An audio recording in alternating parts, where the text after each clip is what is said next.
बड़ी खबर, दिल्ली बीजेपी ने चुनाव आयोग से मांग की है कि नकाब या फिर बुर्का पहनकर वोटिंग के लिए पहुंची महिलाओं की जांच की जाए ताकि फर्जी मतदान को रोका जा सके। इस मांग पर समाजवादी पार्टी सांसद एसटी हसन ने सवाल उठा दिए हैं। उन्होंने कहा है कि बीजेपी हिंदू मुसलमान कर रही है और ऐसी मांग कर मुस्लिम महिलाओं का टॉर्चर कर रही है ताकि वो वोट डालने के लिए ही ना जाएं। क्या कुछ कहा गया है एसटी हसन की ओर से, सुनिए। सबके आधार कार्ड बने हुए। देखिए, भाजपा मुसलसल ये कोशिश कर रही है कि किस तरह से हिंदू मुसलमान कर लिया जाए। फर्जी वोट जो लोग डालते हैं उनके लिए बायोमेट्रिक सिस्टम से जांच क्यों नहीं कराते। मैं तो कहता हूँ सारी पोलिंग बायोमेट्रिक सिस्टम से हो। अंगूठा आदमी उस मशीन पे लगाएगा, मशीन बता देगी कि ओरिजिनल आदमी है, क्योंकि सबके आधार कार्ड बने हुए और इससे फेक वोट नहीं पड़ेगा। ये टॉर्चर करना मुस्लिम महिलाओं को ताकि वो घर से ही ना निकले, वोट डालने ही ना आए। वोट डालने जा रहा है आदमी या बॉर्डर क्रॉस कर रहा है, कस्टम पे जा रहा है।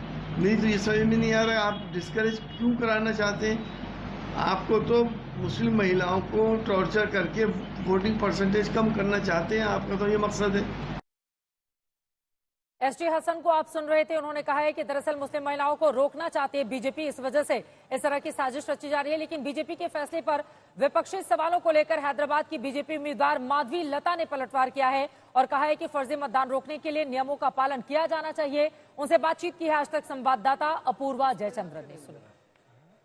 ये जो लेटर दिल्ली के भाजपा ने लिखा है उसमें क्या आप कुछ गलत मानते हैं?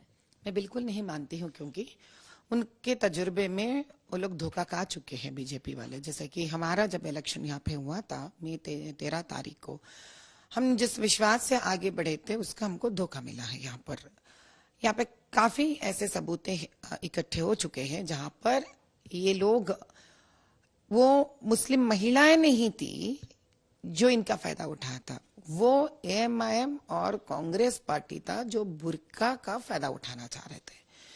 क्योंकि मेरे तजुर्बे में मैं जब जाकर उनसे रिक्वेस्ट की थी, मैंने अपना दरख्वास्त रखी थी इलेक्शन कमीशन के सामने भी, और यहाँ पर जो महिला पुलिस तैनात की गई थी, मैं जब उनसे रिक्वेस्ट करी थी कि कृपया करके आप फेस आईडी के साथ साथ फेस मास्क का जो हटाकर आप दोनों को सेट देख लीजिए, पूर्ण तरह से आप सहमत होने के बाद ही उनको वोट भिजाइए। वो कोई भी रहने दीजिए, फेस मास्क रहने दीजिए या बुर्का रहने दीजिए या रहने तो पर्दा रहने दीजिए, हमको इससे क्या लेने देना। हमको एक ही बात से है कि इलेक्शन कमीशन के हिसाब के नियम के अनुसार, इन लोगों को चुनाव आयोग के नियम के अनुसार इन लोगों को फेस आईडी चेक करने के बाद ही इनको वोट, किसी को भी, हम में से किसी को भी तभी हक मिलता है वोट डालने के लिए।